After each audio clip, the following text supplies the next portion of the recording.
Ever want to streamline links for easy redirection to your main destination? ElementsKit's wrapper link allows you to do so in minutes. How?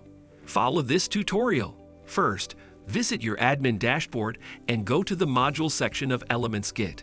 From there, enable the Wrapper Link module and hit the Save Changes button. Now, add a new page by hovering your mouse on the Pages option. On a new page, add the page title and select the Elementor canvas template from the drag and drop menu. Then hit the Edit with Elementor button, which will redirect you to the Elementor editor. From the Elementor editor, select a layout and add elements to each section. Here we're adding an icon box by dragging and dropping and inserting an icon from the media library.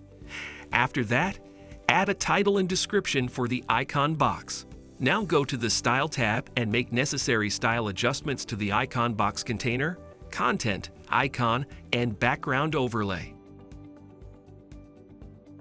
After completing all adjustments, enable ElementsKit's Wrapper Link option from the Advanced tab. Here you will find a link field, and there you need to put the link of the destination where you want to redirect your visitors. Also, you can select the option to open that link to a new window and set no follow along with custom attributes by clicking the setting icon. Following the same method, you can also add more interactive links using ElementsKit's Wrapper Link module. Finally, after adding all links, hit the Update button. Thus, you can add interactive links and boost website engagement with proper direction.